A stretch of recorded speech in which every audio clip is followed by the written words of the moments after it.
The night the storm rolled in, Sarah Thompson found herself alone in the house with her 17-year-old stepson, Jake. Her husband, Mark, had called earlier to say he was stuck at a business conference out of state and wouldn't make it home. That left just the two of them, navigating an unexpected power outage in the middle of one of the worst storms the town had seen in years. Sarah had only been married to Mark for a year, and blending their families had not been easy. Jake had been polite but distant since the day they met.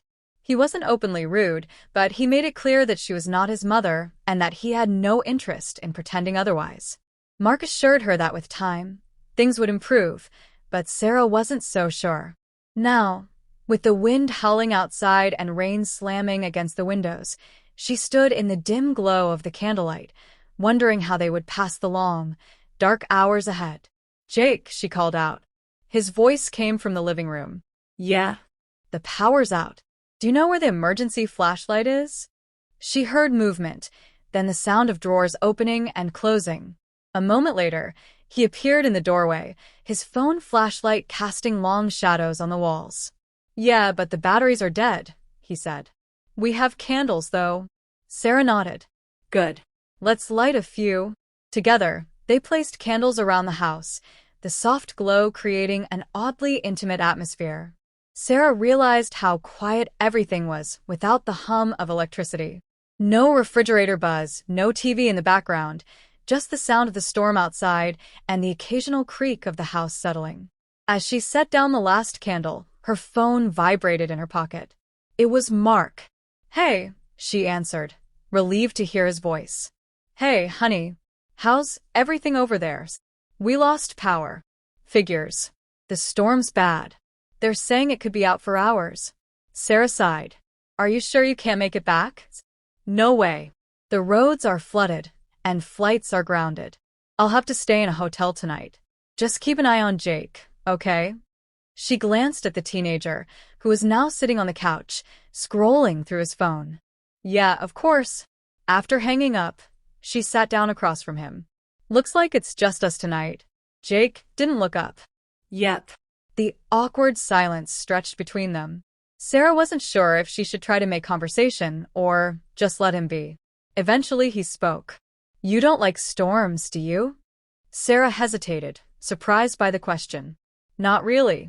They make me uneasy." He smirked slightly. "My mom used to hate them too. She'd make us build pillow forts when I was little, said it made the night feel less scary." Sarah smiled, sensing a rare moment of openness. "That actually sounds kind of fun." He glanced at her, as if debating something. Then, to her surprise, he said, "We could do that now." She blinked. "Seriously?" "Why not?" he shrugged. "Might as well do something to pass the time." Sarah laughed, but she could tell he was serious. They gathered blankets and cushions, draping them over furniture, creating a makeshift fort in the center of the living room. It felt ridiculous at first, but soon, Sarah found herself caught up in the moment. Inside the fort, Jake pulled out a deck of cards. "Wanna play?" Sarah settled onto the pillows. "Sure." "What game?" "Ever played Truth or Lie?" She shook her head. "It's easy.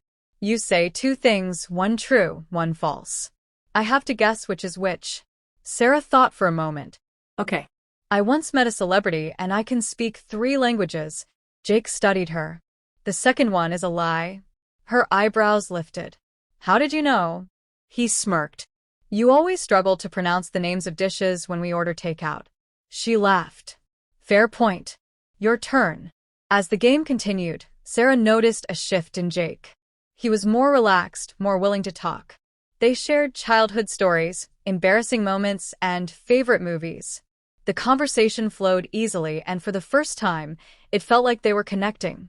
Hours passed, and the storm eventually began to die down.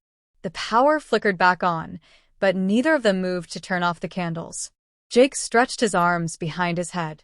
"That was actually kind of fun." Sarah smiled. "Yeah, it was." He hesitated for a moment before saying, "You're not that bad, you know?" It wasn't a declaration of acceptance, but it was the closest thing to a compliment she had ever received from him. It was enough. Later that night, as she lay in bed, Sarah realized something. Tonight had been the first time Jake had truly let her in.